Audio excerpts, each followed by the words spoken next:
ਦੋਸਤੋ ਪੰਜਾਬੀ ਟ੍ਰਿਬਿਊਨ ਦੇ ਰੋਜ਼ਾਨਾ ਪ੍ਰੋਗਰਾਮ ਵੇਲੇ ਦੀ ਗੱਲ ਵਿੱਚ ਤੁਹਾਡਾ ਸਵਾਗਤ ਹੈ। ਮੈਂ ਆਤਿਸ਼ ਗੁਪਤਾ ਤੁਹਾਡੇ ਸਾਹਮਣੇ ਹਾਜ਼ਰ ਹਾਂ ਤੇ ਅੱਜ ਅਸੀਂ ਗੱਲ ਕਰਾਂਗੇ ਕਿ ਮੰਤਰੀ ਮੰਡਲ 'ਚ ਫੇਰਬਦਲ ਹੀ ਕਾਫੀ ਹੈ। ਸਾਡੇ ਨਾਲ ਇਸ ਵਿਸ਼ੇ ਤੇ ਗੱਲਬਾਤ ਕਰਨ ਲਈ ਵਿਸ਼ੇਸ਼ ਤੌਰ ਤੇ ਹਾਜ਼ਰ ਨੇ ਉੱਘੇ ਪੱਤਰਕਾਰ ਸ਼੍ਰੀ ਹਮੀਰ ਸਿੰਘ ਜੀ। ਹਮੀਰ ਜੀ, ਤੁਹਾਡਾ ਬਹੁਤ ਬਹੁਤ ਸਵਾਗਤ ਹੈ ਜੀ। ਜੀ ਸ਼ੁਕਰੀਆ ਆਤਿਸ਼।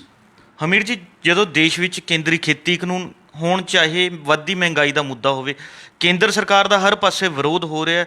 ਉਸੇ ਦੌਰਾਨ ਪ੍ਰਧਾਨ ਮੰਤਰੀ ਨਰਿੰਦਰ ਮੋਦੀ ਵੱਲੋਂ ਮੰਤਰੀ ਮੰਡਲ ਦੇ ਵਿੱਚ ਫੇਰਬਦਲ ਕੀਤਾ ਜਾਂਦਾ ਹੈ। ਕਈ ਮੰਤਰੀਆਂ ਦੇ ਜਿਹੜੇ ਹੈਗੇ ਆ ਮੰਤਰਾਲੇ ਬਦਲ ਦਿੱਤੇ ਜਾਂਦੇ ਨੇ, ਉਹਦੇ ਨਾਲ ਹੀ ਕਈਆਂ ਨੂੰ ਬਾਹਰ ਦਾ ਰਾਹ ਦਿਖਾਇਆ ਜਾਂਦਾ ਹੈ ਤੇ ਕਈ ਨਵੇਂ ਮੰਤਰੀਆਂ ਨੂੰ ਜਿਹੜਾ ਹੈਗਾ ਮੰਤਰੀ ਮੰਡਲ 'ਚ ਸ਼ਾਮਲ ਕੀਤਾ ਜਾਂਦਾ। ਅਸੀਂ ਜਾਣਨਾ ਚਾਹਾਂਗੇ ਇਸ ਦੇ ਪਿੱਛੇ ਕਾਰਨ ਕੀ ਰਹਿ ਰਹੇ ਨੇ, ਕਿਉਂਕਿ ਜਿਹੜੇ ਇਹੋ ਜਿਹੇ ਹਾਲਾਤਾਂ ਦੇ ਵਿੱਚ ਪ੍ਰਧਾਨ ਮੰਤਰੀ ਨੇ ਮੰਤਰੀ ਮੰਡਲ 'ਚ ਫੇਰਬਦਲ ਕੀਤਾ ਹੈ। ਅਸਲ ਦੇ ਵਿੱਚ ਦੋ ਵੱਡੇ ਕਾਰਨ ਨੇ ਜਿਹਦੇ ਕਰਕੇ ਮਤਲਬ ਸਰਕਾਰ ਦਾ ਜਿਹੜਾ ਅਕਸ ਹੈ ਬਹੁਤ ਕਾਫੀ ਜ਼ਿਆਦਾ ਵਿਗੜਿਆ ਪਿਛਲੇ ਕਾਫੀ ਲੰਮੇ ਸਮੇਂ ਤੋਂ। ਔਰ ਬਾਵਜੂਦ ਇਹਦੇ ਕਿ ਸਰਕਾਰ ਜੋ ਮਰਜ਼ੀ ਕਹਿੰਦੀ ਸੀ ਕਿ ਅਸੀਂ ਕਰ ਰਹੇ ਹਾਂ, ਅਸੀਂ ਸਾਰਾ ਦੇਸ਼ ਨੂੰ ਵਿਕਸਿਤ ਵਿਕਾਸ ਕਰਾ ਰਹੇ ਹਾਂ ਜੀ, ਪਰ ਉਹ ਗੱਲ ਚੱਲੀ ਨਹੀਂ। ਔਰ ਉਹਨਾਂ ਨੂੰ ਵੀ ਪਤਾ ਕਿ ਉਹਨਾਂ ਦਾ ਜਿਹੜਾ ਮੀਡੀਆ ਵੀ ਸੀ ਜਾਂ ਜਿੰਨਾ ਵੀ ਇਹ ਇਸ ਕੰਮ ਲਈ ਮੁਹਾਰਤ ਮੰਨੀ ਜਾ ਰਹੀ ਸੀ ਪ੍ਰਧਾਨ ਮੰਤਰੀ ਦੀ, RSS ਦੀ ਔਰ BJP ਦੀ, ਕਿ ਉਹ ਉਲਟੇ ਰੁੱਖ ਵੀ ਹਵਾ ਬਹਾ ਦੇਣ ਦੀ ਕੈਪੈਸਿਟੀ ਰੱਖਦੇ ਨੇ, ਉਹ ਇਸ ਵਾਰ ਨਹੀਂ ਬਹੀ। ਸਭ ਤੋਂ ਪਹਿਲੀ ਗੱਲ ਤਾਂ ਇਹ ਹੈ ਕਿ ਪਿਛਲੇ ਸਾਲ ਜਿਹੜਾ 2019 ਦੇ ਵਿੱਚ ਨਾਗਰਿਕ ਸੋਧ ਬਿੱਲ 'ਤੇ ਬੜੇ ਵੱਡੇ ਮੁਜ਼ਾਹਰੇ ਹੋਏ ਸੀ ਅਤੇ ਜਿੱਥੇ ਸ਼ਹੀਨ ਬਾਗ ਦਾ ਮੋਰਚਾ ਵੀ ਲੱਗਿਆ, ਅਤੇ ਉਹ ਵੀ ਇੱਕ ਗੱਲ ਸੀ, ਉਹ ਸ਼ਾਇਦ ਇਸ ਲਈ ਨਿਪਟਾ ਦਿੱਤੀ ਗਈ ਕਰੋਨਾ ਕਰਕੇ ਕਿ ਇੱਕ ਧਰਮ ਨਾਲ ਰਿਲੇਟਡ ਹੈ ਜੀ, ਬਾਕੀ ਚੀਜ਼ਾਂ ਨੇ।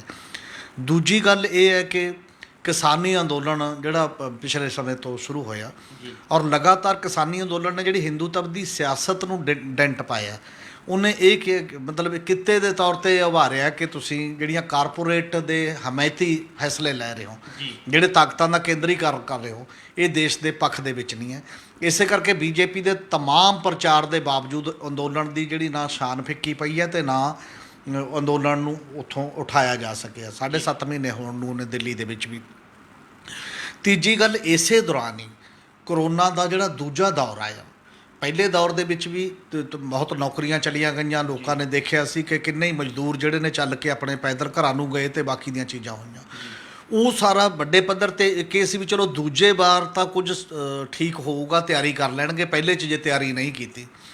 ਪਰ ਦੂਜੇ ਵਾਰ ਵੀ ਆਕਸੀਜਨ ਨਾ ਮਿਲਣਾ, ਬੈੱਡ ਨਾ ਮਿਲਣਾ, ਸਟਾਫ ਦੀ ਕਮੀ, ਹਸਪਤਾਲਾਂ ਦੀ ਕਮੀ, ਔਰ ਲੋਕ ਸ਼ਰੇਆਮ ਦੇਖਦੇ ਰਹੇ ਗੰਗਾ ਦੇ ਵਿੱਚ ਲਾਸ਼ਾਂ ਤੈਰ ਰਹੀਆਂ ਨੇ, ਅਤੇ ਜੋ ਵੀ ਹਾਲ ਹੋਇਆ ਉਹ ਹਾਹਾਕਾਰ ਮਚ ਗਈ ਚਾਰ ਸਪੇਰੇ। ਈਵਨ BJP ਦੇ ਅੰਦਰੋਂ ਵੀ ਕਿੰਨੇ ਹੀ ਬੰਦਿਆਂ ਨੇ UP ਦੇ ਚੀਫ ਮਿਨਿਸਟਰ ਨੂੰ ਚਿੱਠੀਆਂ ਲਿਖੀਆਂ ਕਿ ਸਾਡੀ ਗੱਲ ਨਹੀਂ ਸੁਣੀ ਜਾ ਰਹੀ ਜਾਂ ਬਾਕੀ ਦੀਆਂ ਚੀਜ਼ਾਂ ਨੇ। ਕਰੋਨਾ ਦੀ ਜਿਹੜੇ ਨਾਲ ਲੜਨ ਦੀ ਜਿਹੜੀ ਵਿਉਂਤਬੰਦੀ ਸੀ ਸਰਕਾਰ ਦੀ, ਉਹ ਸਵਾਲਾਂ ਦੇ ਘੇਰੇ 'ਚ ਰਹੀ। ਅਤੇ ਇਦੋਂ ਬਿਨਾਂ ਵੀ ਫਿਰ ਦੁਨੀਆ ਦੇ ਮੀਡੀਆ ਦੇ ਵਿੱਚ ਵੀ ਜਿਹੜੀ ਉਹਨਾਂ ਨੇ ਦੱਸਿਆ ਕਿ ਸਾਡੇ ਇੰਨੇ ਕਰੋਨਾ ਦੇ ਕੇਸ ਨੇ, ਇੰਨੀਆਂ ਮੌਤਾਂ ਹੋਈਆਂ, ਉੱਥੇ ਵੀ ਸਵਾਲ ਖੜ੍ਹੇ ਕੀਤੇ ਜਾਂਦੇ ਰਹੇ। ਖਾਸ ਤੌਰ 'ਤੇ ਜਿਹੜੇ ਵਰਨੈਕੁਲਰ ਗੁਜਰਾਤ ਦੇ ਅਖਬਾਰਾਂ ਨੇ, ਵੱਖ-ਵੱਖ ਥਾਵਾਂ ਦੇ ਅਖਬਾਰਾਂ ਨੇ ਜੋ ਅੰਕੜੇ ਦਿੱਤੇ, ਉਹ ਦਿਲ ਹਿਲਾ ਦੇਣ ਵਾਲੇ ਸੀ। ਉਹਨਾਂ ਦੇ ਆਧਾਰ 'ਤੇ ਨਿਊਯਾਰਕ ਟਾਈਮਜ਼ ਵਰਗਿਆਂ ਨੇ ਆਪਣੀਆਂ ਰਿਪੋਰਟਾਂ ਪੇਸ਼ ਕੀਤੀਆਂ ਕਿ ਕੇਵਲ 4 ਲੱਖ ਨਹੀਂ ਮਰਿਆ, ਤੁਹਾਡੇ ਇੱਕ ਅੰਦਾਜ਼ੇ ਮੁਤਾਬਕ 40 ਲੱਖ ਦੇ ਕਰੀਬ ਮੌਤਾਂ ਹੋ ਗਈਆਂ ਨੇ, ਅਤੇ ਤੁਸੀਂ ਉਹ ਅੰਕੜੇ ਠੀਕ ਨਹੀਂ ਦੇ ਰਹੇ। 800 ਵਿਗਿਆਨੀ ਦਾ ਵੱਲੋਂ ਲਿਖਿਆ ਜਾਣਾ ਕਿ ਸਾਨੂੰ ਸਹੀ ਅੰਕੜੇ ਦਿਓ ਤਾਂ ਕਿ ਸਹੀ ਅਸੀਂ ਪਾਲਿਸੀ ਬਣਾ ਸਕੀਏ, ਉਹ ਵੀ ਇਹ ਸਾਬਤ ਕਰਦਾ ਕਿ ਸਾਡੇ ਅੰਕੜਿਆਂ 'ਚ ਕੋਈ ਹੇਰ-ਫੇਰ ਹੈ। ਇਹ ਸਾਰੀਆਂ ਗੱਲਾਂ ਨੇ ਇੱਕ ਮੈਸੇਜ ਦੇਤਾ ਕਿ ਨਹੀਂ ਇਹ ਠੀਕ ਹੋ ਰਿਹਾ। ਅਤੇ ਦੂਜੀ ਗੱਲ ਨਾਲ ਇੱਕ ਹੋਰ ਨਾਲ ਚੱਲ ਪਈ ਇਹਨਾਂ ਗੱਲਾਂ ਦੇ ਨਾਲ ਉਹ ਹੈ ਪੈਟਰੋਲੀਅਮ ਪਦਾਰਥਾਂ ਦੀਆਂ, ਖਾਸ ਤੌਰ 'ਤੇ ਪੈਟਰੋਲ, ਡੀਜ਼ਲ ਅਤੇ ਰਸੋਈ ਗੈਸ।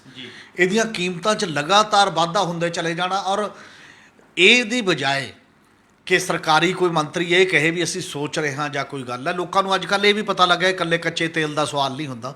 ਜੇ ਕੱਚੇ ਤੇਲ ਦਾ ਸਵਾਲ ਹੋਵੇ ਤਾਂ $112 ਪਰ ਬੈਰਲ ਵੀ ਰਿਹਾ, ਉਦੋਂ ਵੀ $70 ਤੋਂ ਰੇਟ ਨਹੀਂ ਵਧਿਆ, ਹੁਣ ਤਾਂ 74 ਰੁਪਏ, $74.5 ਪਰ ਬੈਰਲ ਹੈ ਹੁਣ ਵੀ, ਲੇਟੈਸਟ ਤੋਂ ਲੇਟੈਸਟ ਆ ਕੇ। ਉਹ ਇਕੱਲੀ ਗੱਲ ਨਹੀਂ ਹੈ, ਤੁਹਾਡੇ ਟੈਕਸ ਜਿਹੜੇ ਵਧੇ ਨੇ ਉਹ ਸਭ ਤੋਂ ਬੜੀ ਗੱਲ ਹੈ। ਅਤੇ ਟੈਕਸਾਂ ਨੂੰ ਤੁਸੀਂ ਵਾਜਬ ਠਹਿਰਾ ਰਹੇ ਹੋ, ਅਤੇ ਲੋਕਾਂ ਦਾ ਪੈਟਰੋਲ 100 ਪਾਰ ਕਰ ਗਿਆ, ਬਹੁਤੇ ਸਟੇਟਾਂ ਦੇ ਵਿੱਚ ਡੀਜ਼ਲ 100 ਦੇ ਨੇੜੇ ਚਲਾ ਗਿਆ। ਔਰ ਜਿਹੋ ਜਿਹਾ ਮਾਹੌਲ ਹੈ, ਇਹਦੇ ਨਾਲ ਟੋਟਲ ਇੱਕ ਇਹੋ ਜਿਹਾ ਮਾਹੌਲ ਪੈਦਾ ਹੋਇਆ ਜਿਹਦੇ 'ਚ ਸ਼ਾਇਦ ਇਹ ਲੱਗਿਆ ਫਿਰ ਪ੍ਰਧਾਨ ਮੰਤਰੀ ਨੂੰ ਕਿ ਕੋਈ ਨਾ ਕੋਈ ਤਬਦੀਲੀ ਕੀਤੀ ਜਾਏ। ਹੁਣ ਉਹ ਤਬਦੀਲੀ ਦੇ ਵਿੱਚ ਇਹੋ ਜਿਹੇ ਮੌਕੇ ਹੋਈ ਹੈ ਇਹ ਤਬਦੀਲੀ ਜਦੋਂ ਤੁਸੀਂ ਕਿੰਨੇ ਹੀ ਮੰਤਰੀਆਂ ਤੋਂ ਅਸਤੀਫੇ ਲਏ ਨੇ, 1 ਦਰਜਨ ਦੇ ਕਰੀਬ ਮੰਤਰੀਆਂ ਤੋਂ ਅਸਤੀਫੇ ਲੈ ਲਏ। ਹੁਣ ਸਭ ਤੋਂ ਵੱਡਾ ਕੁਐਸਚਨ ਇਹ ਪੈਦਾ ਹੁੰਦਾ ਹੈ ਕਿ ਕੀ ਮੰਤਰੀਆਂ ਨੂੰ ਬਦਲ ਦਿੱਤੇ ਜਾਣ ਨਾਲ ਜਾਂ ਮੰਤਰੀਆਂ ਦੇ ਮੰਤਰਾਲੇ ਬਦਲ ਦਿੱਤੇ ਜਾਣ ਨਾਲ ਲੋਕਾਂ ਦੀ ਸਮੱਸਿਆ ਹੱਲ ਹੋ ਜਾਊ? ਸਭ ਤੋਂ ਬੜਾ ਕੁਐਸਚਨ ਇਹ ਹੈ ਅਸਲ ਦੇ ਇਸ ਸਾਰੇ ਮਾਮਲੇ 'ਚ।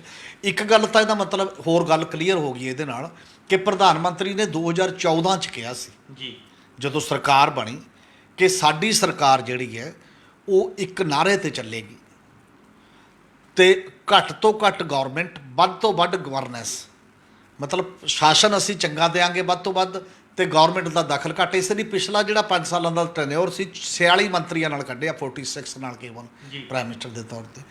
ਹੁਣ 78 ਬਣ ਗਏ ਨੇ, ਕੇਵਲ 3 ਬਚੇ ਨੇ ਲਿਮਟ ਤੋਂ, ਕਿਉਂਕਿ ਸੰਵਿਧਾਨ ਦੇ ਵਿੱਚ ਇੱਕ ਲਿਮਟ ਹੈ ਕਿ ਜਿੰਨੇ ਲੋਕ ਸਭਾ ਦੇ ਵਿੱਚ ਐਮਪੀ ਨੇ ਉਹਦੇ 15% ਤੋਂ ਵੱਧ ਤੁਸੀਂ ਮੰਤਰੀ ਨਹੀਂ ਬਣਾ ਸਕਦੇ। ਕੇਵਲ 3 ਬਚੇ ਨੇ, ਤੇ ਇਹਦਾ ਮਤਲਬ ਜੰਬੋ ਮਿਨਿਸਟਰੀ ਬਣਾ ਕੇ ਤੁਹਾਡਾ ਪਹਿਲਾਂ ਵਾਲਾ ਕੰਮ ਨਹੀਂ ਚੱਲਿਆ, ਚੰਗੀ ਗਵਰਨੈਂਸ ਦੇਵਾਂਗੇ ਤੇ ਨਹੀਂ ਚੱਲਾਂਗੇ, ਉਹ ਔਰਾ ਜਾਂ ਉਹ ਜਿਹੜਾ ਤਰੀਕਾ ਸੀ ਉਹ ਫਲॉप ਹੋਇਆ। ਇਹਦਾ ਮਤਲਬ ਤੁਹਾਨੂੰ ਮੰਨਣਾ ਪਏਗਾ ਜੀ। ਤੇ ਇਦੋਂ ਅਗਲੀ ਗੱਲ ਹੁਣ ਇਹ ਹੈ ਕਿ ਜਿਹੜਾ ਬੰਦਿਆਂ ਦੇ ਮਤਲਬ ਬਦਲੇ ਗਏ ਨੇ, ਵਿਭਾਗ ਬਦਲੇ ਗਏ ਨੇ ਬਹੁਤ, ਤੇ ਕਈਆਂ ਦੀ ਤਾਂ ਦਿਖਾਈ ਦੇ ਰਿਹਾ ਸੀ, ਮੰਨ ਲਓ ਜਿਹੜਾ ਹਰਸ਼ਵਰਧਨ ਦਾ ਸਿਹਤ ਦਾ ਵਿਭਾਗ ਇਸ ਲਈ ਬਦਲਿਆ ਕਿ ਸਿਹਤ ਤੇ ਬਹੁਤ ਰੌਲਾ ਪਿਆ ਵੀ ਸ਼ਾਇਦ ਹਰਸ਼ਵਰਧਨ ਨੂੰ ਸਾਈਡ ਤੇ ਕਰਨ ਨਾਲ ਲੋਕ ਉਹ ਭੁੱਲ ਜਾਣਗੇ ਕਿ ਚਲੋ ਇੱਕ ਮੰਤਰੀ ਬਦਲ ਦਿੱਤਾ ਗਿਆ। ਔਰ ਇਸੇ ਤਰ੍ਹਾਂ ਦੂਜੇ ਮਾਮਲਿਆਂ ਦੇ ਵਿੱਚ ਵੀ ਐਜੂਕੇਸ਼ਨ ਮਿਨਿਸਟਰ ਤੁਸੀਂ ਬਦਲਤਾ, ਐਜੂਕੇਸ਼ਨ ਪਾਲਿਸੀ ਉਹਦੇ ਥਰੂ ਲਿਆਂਦੀ, ਜਿਹੜਾ ਰੌਲਾ ਰੱਪਾ ਪਿਆ, ਤੇ ਹੁਣ ਤੁਸੀਂ ਕਹਿੰਦੇ ਵੀ ਐਜੂਕੇਸ਼ਨ ਆਪਾਂ ਮਿਨਿਸਟਰ ਉਸ ਪੱਧਰ ਦੇ ਉੱਤੇ ਬਦਲ ਦਿੱਤਾ ਗਿਆ। ਤੇ ਸਿਹਤ ਬਦਲਤਾ, ਐਜੂਕੇਸ਼ਨ ਬਦਲਤਾ, ਵਾਤਾਵਰਨ ਮੰਤਰੀ ਫੋਰੈਸਟ ਦਾ ਜਿਹੜਾ ਮਿਨਿਸਟਰ ਹੈ ਤੁਸੀਂ ਉਹ ਬਦਲਤਾ, ਤੁਸੀਂ ਪੈਟਰੋਲੀਅਮ ਮਿਨਿਸਟਰ ਬਦਲਤਾ, ਤੁਸੀਂ ਸਾਰੇ ਉਹ ਜਿਨ੍ਹਾਂ ਦੇ ਰੌਲੇ ਪੈਂਦੇ ਸੀ ਮਿਨਿਸਟਰ ਬਦਲਤੇ। ਪਰ ਇਹ ਗੱਲ ਅਜੇ ਤੱਕ ਲੋਕਾਂ ਨੂੰ ਸਮਝ ਨਹੀਂ ਆ ਰਹੀ ਕਿ ਜਿਹੜੇ ਕੁਝ ਮਿਨਿਸਟਰ ਨੇ ਤੁਹਾਡੇ ਇਹੋ ਜਿਹੇ ਬਦਲੇ ਜਿਨ੍ਹਾਂ ਤੇ ਤੁਹਾਨੂੰ ਕੁਝ ਰੌਲਾ ਵੀ ਨਹੀਂ ਪਿਆ। ਰਵੀ ਸ਼ੰਕਰ ਪ੍ਰਸਾਦ ਜਿਹਦੇ ਕੋਲ ਆਈਟੀ ਸੀ, ਜਿਹਦੇ ਕੋਲ ਟੈਲੀਕਾਮ ਸੀ, ਜਿਹਦੇ ਕੋਲ ਲਾ ਸੀ, ਕਾਨੂੰਨ ਮੰਤਰੀ ਸੀ, ਔਰ ਜਿਹੜਾ ਸਭ ਤੋਂ ਜ਼ਿਆਦਾ ਗਵਰਨਮੈਂਟ ਦੇ ਵਿੱਚ ਉੱਥੇ ਡਿਫੈਂਡ ਕਰਦਾ ਰਿਹਾ, ਉਹਨੂੰ ਕਿਉਂ ਹਟਾਇਆ ਗਿਆ? ਕੋਈ ਦਲੀਲ ਨਹੀਂ ਅਜੇ ਤੱਕ ਤਾਂ ਗਵਰਨਮੈਂਟ ਦੀ। ਜੇ ਪਰਫਾਰਮੈਂਸ ਆਧਾਰਿਤ ਸੀ ਤਾਂ ਫਿਰ ਉਹਦੀ ਪਰਫਾਰਮੈਂਸ ਕਿਸ ਤਰੀਕੇ ਦੀ ਗੱਲ ਹੋਈ?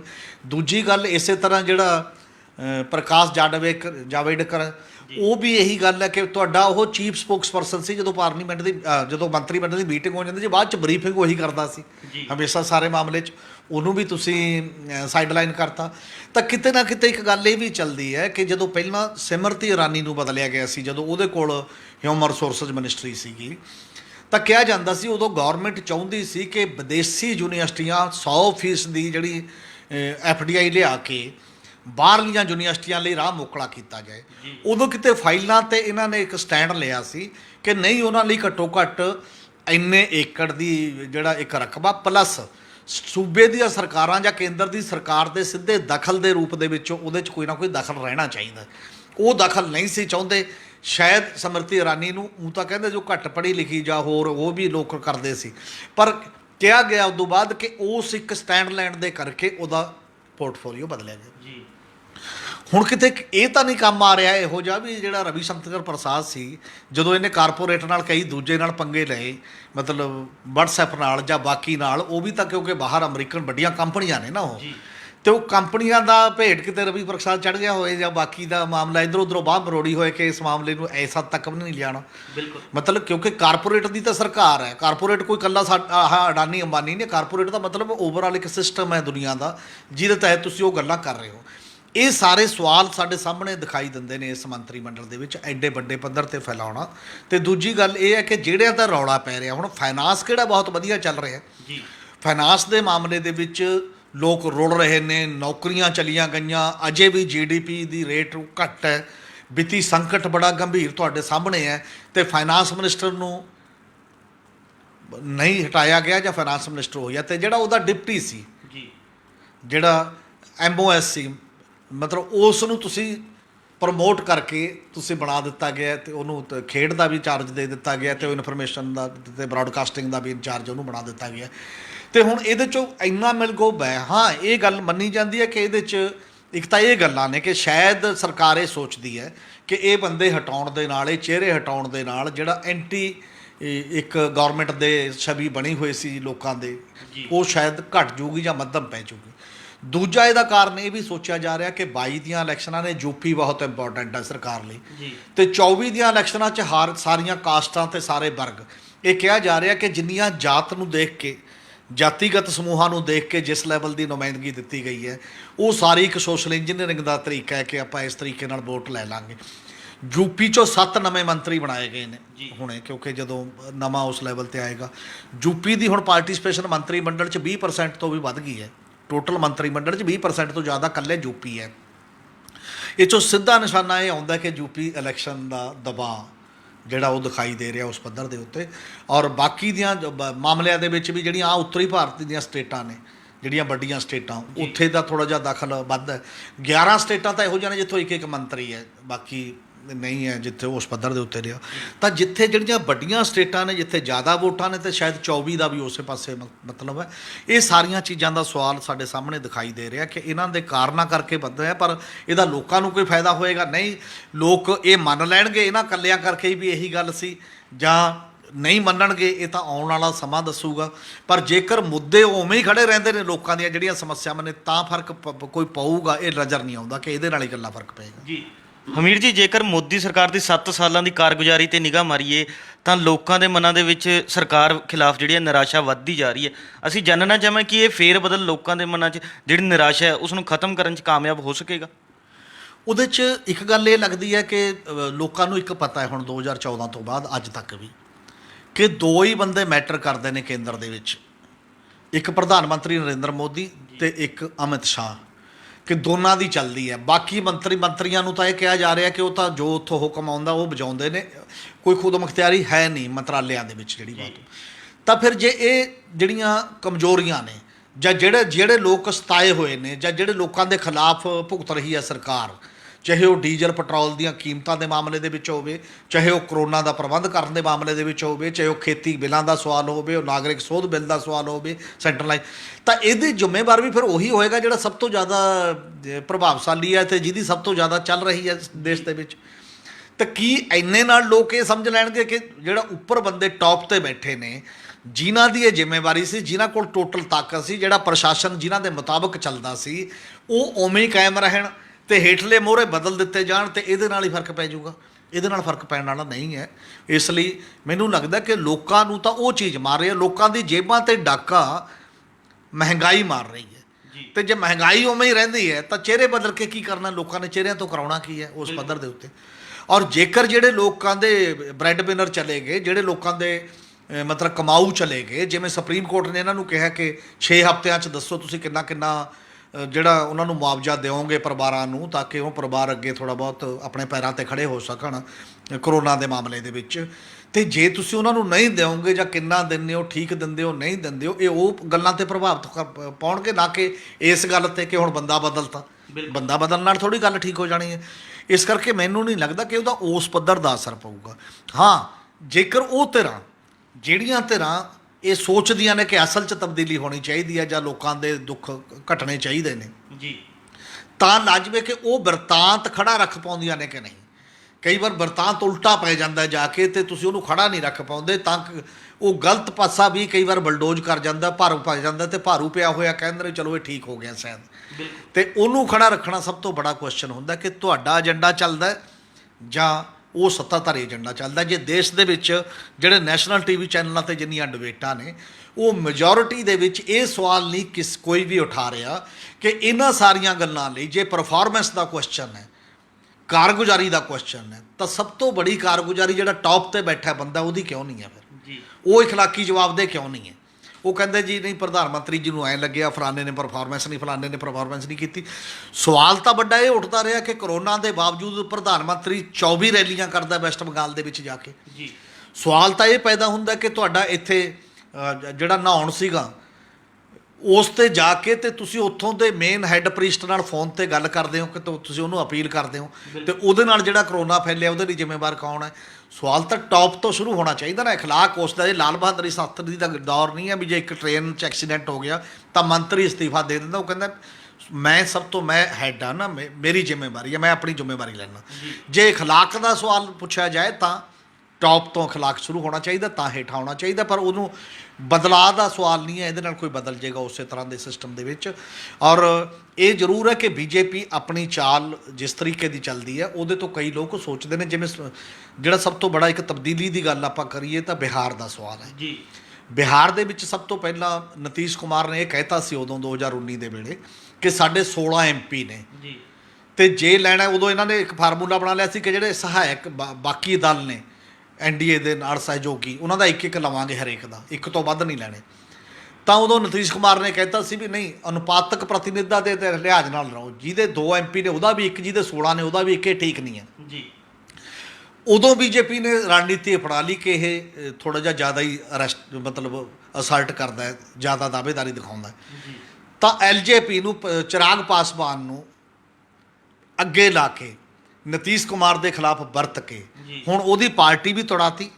ਉਹਦੀ ਪਾਰਟੀ ਦੇ ਵਿੱਚੋਂ ਵੀ ਨਵਾਂ ਬਣਿਆ ਪ੍ਰਧਾਨ ਉਹਦਾ ਚਾਚਾ ਜਿਹੜਾ ਹੈ ਉਹਨੂੰ ਚੱਕ ਕੇ ਮੰਤਰੀ ਲੈ ਲਿਆ, ਤੇ ਦੂਜੇ ਪਾਸੇ ਨਤੀਸ਼ ਕੁਮਾਰ ਨੂੰ ਵੀ ਬਿਲਕੁਲ ਡਾਊਨ ਕਰਕੇ ਤੀਜੇ ਨੰਬਰ ਦੀ ਪਾਰਟੀ ਬਣਾ ਕੇ ਹੁਣ ਉਹਦੇ ਪ੍ਰਧਾਨ ਨੂੰ ਵੀ ਇੱਕ ਮੰਤਰੀ ਦਿੱਤੀ, ਇੱਕੋ ਤੇ ਜਨਤਾ ਦਲ ਮੰਨ ਗਿਆ। ਤੇ ਕਿਵੇਂ ਇੱਕ ਰੀਜਨਲ ਪਾਰਟੀਆਂ ਇਹੀ ਸ਼ਿਵ ਸੈਨਾ ਨਾਲ ਕਰ ਰਹੀ ਸੀ, ਬੀਜੇਪੀ ਸ਼ਿਵ ਸੈਨਾ ਤਾਂ ਫਿਰ ਖੜੀ ਹੋ ਗਈ ਕਿਸੇ ਨਾ ਕਿਸੇ ਰੂਪ ਦੇ ਵਿੱਚ। ਇਸੇ ਤਰ੍ਹਾਂ ਜਿਹੜਾ ਇੱਕ ਭਾਰੂਪਣ ਹੁੰਦਾ ਹੈ ਕਿ ਦੂਜਿਆਂ ਨੂੰ ਠਿੱਬੀ ਲਾ ਕੇ ਨਾਲਦਿਆਂ ਨੂੰ ਚੱਲਣਾ, ਇਹ ਜ਼ਰੂਰ ਅਹਿਸਾਸ ਮੇਰੇ ਖਿਆਲ ਨਾਲ ਨਤੀਸ਼ ਕੁਮਾਰ ਨੂੰ ਵੀ ਹੁੰਦਾ ਹੋਣਾ ਤੇ ਬਾਕੀਆਂ ਨੂੰ ਵੀ। ਤੇ ਇਹ ਸਾਰਾ ਜਿਹੜਾ ਇੱਕ ਦੌਰ ਜਿਸ ਲੈਵਲ ਤੇ ਬੀਜੇਪੀ ਬੁਣ ਰਹੀ ਹੈ, ਜਿਹੜਾ ਆਪਣਾ ਤਾਣਾ ਮਾਣਾ, ਉਹ ਬਾਕੀਆਂ ਨੂੰ ਖਾ ਜਾਣ ਦਾ ਤਾਣਾ ਮਾਣਾ, ਜਿਹੜੇ ਛੋਟੇ ਗਰੁੱਪ ਨੇ, ਚਾਹੇ ਉਹਦੇ ਨਾਲ ਅਲਾਈ ਨੇ, ਚਾਹੇ ਉਹ ਬਾਕੀ ਦੀਆਂ ਚੀਜ਼ਾਂ ਨੇ। ਇਹ ਮੰਤਰੀ ਮੰਡਲ ਦਾ ਵਾਧਾ ਉਸ ਗੱਲ ਨੂੰ ਵੀ ਸੰਕੇਤ ਕਰਦਾ ਹੈ ਕਿ ਰੀਜਨਲ ਪਾਰਟੀਆਂ, ਛੋਟੀਆਂ ਪਾਰਟੀਆਂ ਦਾ ਜਿਹੜਾ ਦੌਰ ਹੈ, ਹੌਲੀ ਹੌਲੀ ਚੱਲਦੇ ਚੱਲਦੇ ਉਹਨਾਂ ਦੀ ਤਾਕਤ ਘਟਾਉਣ ਦਾ ਵੀ ਇੱਕ ਤਰੀਕਾ ਚੱਲ ਰਿਹਾ ਹੈ। ਜੀ ਹਮੀਰ ਜੀ, ਹੁਣ ਵੱਡਾ ਸਵਾਲ ਇਹ ਖੜਾ ਹੁੰਦਾ ਹੈ ਵੀ ਕਿ ਮੰਤਰੀਆਂ ਦੇ ਫੇਰ ਬਦਲ ਨਾਲ ਕੀ ਵਿਭਾਗਾਂ ਦੀ ਕਾਰਗੁਜ਼ਾਰੀ ਜਿਹੜਾ ਹੈਗਾ ਸੁਧਾਰ ਕੋਈ ਹੋ ਸਕੇਗਾ? ਸਵਾਲ ਕੇਵਲ ਇੰਨਾ ਹੈ, ਮੰਤਰੀਆਂ ਦੀ ਬਦਲਣ ਨਾਲ ਵਿਭਾਗਾਂ 'ਚ ਨਹੀਂ ਚੇਂਜ ਆਉਣੀ। ਚੇਂਜ ਤਾਂ ਆਊਗੀ ਜੇਕਰ ਤਾਕਤ ਵੀ ਵੰਡੀ ਜਾਏਗੀ, ਜੇਕਰ ਫ੍ਰੀ ਹੈਂਡ ਵੀ ਦਿੱਤਾ ਜਾਏਗਾ। ਕਿਸੇ ਵੀ ਬੰਦੇ ਨੂੰ ਤੁਸੀਂ ਕਹਿੰਦੇ ਹੋ ਵੀ ਆਹ ਡਿਪਾਰਟਮੈਂਟ ਜਾਂ ਚੀਜ਼ ਤੈਨੂੰ ਦੇਤੀ, ਕੀ ਉਹਨੂੰ ਹੱਕ ਵੀ ਦੇ ਰਹੇ ਹੋ ਜਾਂ ਨਹੀਂ? ਜੇ ਸਭ ਕੁਝ ਜਿਵੇਂ ਪਹਿਲਾਂ ਕਿਹਾ ਜਾਂਦਾ ਸੀ, ਪਹਿਲਾਂ ਤਾਂ 2014 ਤੋਂ ਇਹ ਵੀ ਲਗਾਤਾਰ ਕਿਹਾ ਜਾਂਦਾ ਸੀ ਕਿ ਮੰਤਰੀ ਜੇ ਵਿਦੇਸ਼ ਜਾਣਾ ਜਾਂ ਆਲੇ ਦੁਆਲੇ ਜਾਣਾ, ਕਿਹੜੇ ਕੱਪੜੇ ਪਾ ਕੇ ਜਾਣਾ, ਕਿੱਥੇ ਕੀ ਜਾਣਾ, ਇੱਥੋਂ ਤੱਕ PMO ਜਿਹੜਾ ਪ੍ਰਧਾਨ ਮੰਤਰੀ ਦਫ਼ਤਰ ਜਿਹੜਾ ਉਹਦੇ 'ਤੇ ਨਿਗਰਾਨੀ ਰੱਖਦਾ ਸੀ। ਇੱਕ ਮੰਤਰੀ ਦੀਆਂ ਖਬਰਾਂ ਵੀ ਛਪੀਆਂ ਸੀ ਕਿ ਏਅਰਪੋਰਟ ਨੂੰ ਜਾਂਦੇ ਨੂੰ ਰਸਤੇ ਤੋਂ ਮੋੜ ਲਿਆ ਸੀ ਕਿ ਕੱਪੜੇ ਬਦਲ ਕੇ ਜਾ। ਜੇ ਇੰਨੇ ਲੈਵਲ ਦੀ ਦਖਲਅੰਦਾਜ਼ੀ ਹੈ ਤਾਂ ਬੰਦਾ ਕੋਈ ਵੀ ਬਿਠਾ ਦਿਓ ਤੇ ਉਹ ਬੰਦਾ ਤਾਂ ਲਾਚਾਰ ਹੋਏਗਾ, ਉਹਦੀਆਂ ਪ੍ਰਪੋਜ਼ਲਾਂ ਹੋਣਗੀਆਂ, ਬਾਕੀ ਚੀਜ਼ਾਂ ਹੋਣਗੀਆਂ, ਤਾਂ ਕਿਵੇਂ ਠੀਕ ਹੋ ਜਾਏਗਾ ਕੰਮ? ਸਭ ਤੋਂ ਬੜਾ ਕੁਐਸਚਨ ਇਹ ਸੀ ਕਿ ਕਰੋਨਾ ਦੇ ਵਿੱਚ ਵੀ ਮੰਤਰੀ ਮੀਟਿੰਗ 'ਚ ਨਹੀਂ ਹੁੰਦਾ, ਪ੍ਰਧਾਨ ਮੰਤਰੀ ਡਾਇਰੈਕਟ ਵੈਕਸੀਨ ਕੰਪਨੀਆਂ ਨਾਲ ਵੀ ਆਪ ਗੱਲ ਕਰ ਰਿਹਾ, ਬਿਊਰੋਕਰੇਟਾਂ ਨਾਲ ਸੂਬਿਆਂ ਦੀਆਂ ਗੱਲ ਕਰ ਰਿਹਾ, ਬਾਕੀ ਕਿਤੇ ਆਪ ਗੱਲ ਕਰ ਰਿਹਾ ਡਾਇਰੈਕਟ ਉਹ ਸਾਰਿਆਂ 'ਚ। ਈਵਨ ਚੀਫ ਮਿਨਿਸਟਰਾਂ ਨੂੰ ਸੱਦ ਕੇ, ਜਿਹਦੇ ਨਾਲ ਮਮਤਾ ਬੈਨਰਜੀ ਦਾ ਇੱਕ ਰੌਲਾ ਪਿਆ ਸੀ, ਚੀਫ ਮਿਨਿਸਟਰ ਨੂੰ ਬਿਠਾ ਤੇ ਡਾਇਰੈਕਟ ਪ੍ਰਧਾਨ ਮੰਤਰੀ ਗੱਲ ਡਿਪਟੀ ਕਮਿਸ਼ਨਰਾਂ ਨਾਲ ਕਰ ਰਿਹਾ, ਸਟੇਟਾਂ ਦੇ ਨਾਲ।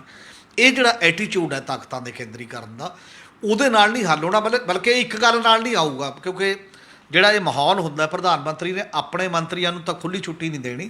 ਇਹ ਜਿਹੜਾ ਜਮਹੂਰੀਅਤ ਦਾ ਇੱਕ ਤਰੀਕਾ ਹੈ, ਇਹ ਇੱਕ ਜੀਵਨ ਜਾਂਚ ਵਰਗਾ ਹੁੰਦਾ, ਤੁਹਾਡੇ ਨਜ਼ਰੀਏ ਨਾਲ ਸੰਬੰਧਿਤ ਹੈ, ਤੁਹਾਡੀ ਪਾਲਿਸੀ ਨਾਲ ਸੰਬੰਧਿਤ ਹੈ। ਜੇ ਤੁਸੀਂ ਇਹ ਦੇਣਾ ਹੋਵੇ ਫਿਰ ਤੁਸੀਂ ਜੰਮੂ ਕਸ਼ਮੀਰ ਨਹੀਂ ਤੋੜਦੇ ਸੀ, ਜੇ ਤੁਸੀਂ ਦੇਣਾ ਹੋਵੇ ਫਿਰ ਬਾਕੀ ਨਾਲ ਰਾਏ ਮਸ਼ਵਰਾ ਕਰਕੇ ਚੀਜ਼ਾਂ ਕਰਦੇ। ਔਰ ਉਹ ਰਾਏ ਮਸ਼ਵਰੇ ਦਾ ਸਵਾਲ ਜਿਹੜਾ ਉਹ ਹੈ ਹੀ ਨਹੀਂ। ਸਾਡੇ ਤਾਂ ਵਿਗਿਆਨੀ ਪਿੱਟ ਰਹੇ ਨੇ, ਉਹਨਾਂ ਨੂੰ ਕੋਈ ਨਹੀਂ ਪੁੱਛਿਆ ਰਾਏ ਮਸ਼ਵਰੇ ਦੇ ਵਾਸਤੇ, ਜਾਂ ਬਾਕੀ ਦੀਆਂ ਚੀਜ਼ਾਂ ਵਾਸਤੇ ਨਹੀਂ ਤੁਸੀਂ ਪੁੱਛ ਰਹੇ। ਇਸ ਲਈ ਉਹ ਜਿਹੜਾ ਐਟੀਟਿਊਡ 'ਚ, ਵਿਵਹਾਰ 'ਚ ਫਰਕ ਆਉਂਦਾ ਨਹੀਂ। ਰਾਜਾਂ ਦੇ ਜਿਹੜੇ ਅਧਿਕਾਰ ਨੇ ਰਾਜਾਂ ਨੂੰ ਨਹੀਂ ਪੁੱਛਿਆ ਜਾ ਰਿਹਾ, ਤੇ ਜਿਹੜੇ ਮੰਤਰੀਆਂ ਦੇ ਅਧਿਕਾਰ ਨੇ ਮੰਤਰੀਆਂ ਨੂੰ ਨਹੀਂ ਉਸ ਲੈਵਲ 'ਤੇ ਪੁੱਛਿਆ ਜਾ ਰਿਹਾ। ਜੇ ਇਸ ਮਾਈਂਡਸੈਟ 'ਚ ਤਬਦੀਲੀ ਨਹੀਂ ਆਉਂਦੀ ਤਾਂ ਕੇਵਲ ਬੰਦਾ ਬਦਲ ਦਿੱਤੇ ਜਾਣ ਨਾਲ ਵਿਭਾਗ ਕਿਵੇਂ ਚੱਲੂਗਾ ਤੇ ਕਿਵੇਂ ਬਦਲੂਗਾ, ਇਹ ਬਹੁਤ ਬੜਾ ਸਵਾਲੀਆ ਨਿਸ਼ਾਨ ਹੈ। ਜੀ, ਇਹ ਸਨ ਸਾਡੇ ਸੀਨੀਅਰ ਪੱਤਰਕਾਰ ਸ਼੍ਰੀ ਹਮੀਰ ਸਿੰਘ ਜੀ, ਜਿਨ੍ਹਾਂ ਨੇ ਦੱਸਿਆ ਹੈ ਵੀ ਕਿ ਮੰਤਰੀਆਂ ਦੇ ਫੇਰ ਬਦਲ ਨਾਲ ਜਿਹੜਾ ਹੈਗਾ ਕੰਮ ਨਹੀਂ ਚੱਲਣ ਵਾਲਾ। ਮੰਤਰੀਆਂ ਨੂੰ ਆਜ਼ਾਦੀ ਦੇਣੀ ਬਹੁਤ ਜ਼ਰੂਰੀ ਹੈ ਤਾਂ ਜੋ ਆਪਣੇ ਫ੍ਰੀ ਹੈਂਡ ਹੋ ਕੇ ਆਪਣੇ ਵਿਭਾਗ ਦੇ ਕੰਮ ਕਾਰ ਲਈ ਜਿਹੜੇ ਹੈਗਾ ਫੈਸਲੇ ਲੈ ਸਕਣ, ਤਾਂ ਜੋ ਜ਼ਮੀਨੀ ਪੱਧਰ 'ਤੇ ਲੋਕਾਂ ਨੂੰ ਉਸ ਦੀ ਸਹੂਲਤਾਂ ਜਿਹੜੀਆਂ ਮਿਲ ਸਕਣ। ਕੱਲ੍ਹ ਨੂੰ ਇਸੇ ਸਮੇਂ ਇੱਕ ਨਵੇਂ ਮੁੱਦੇ ਦੇ ਨਾਲ ਫਿਰ ਮਿਲਾਂਗੇ ਪ੍ਰੋਗਰਾਮ ਵੇਲੇ ਦੀ ਗੱਲ ਵਿੱਚ। ਧੰਨਵਾਦ।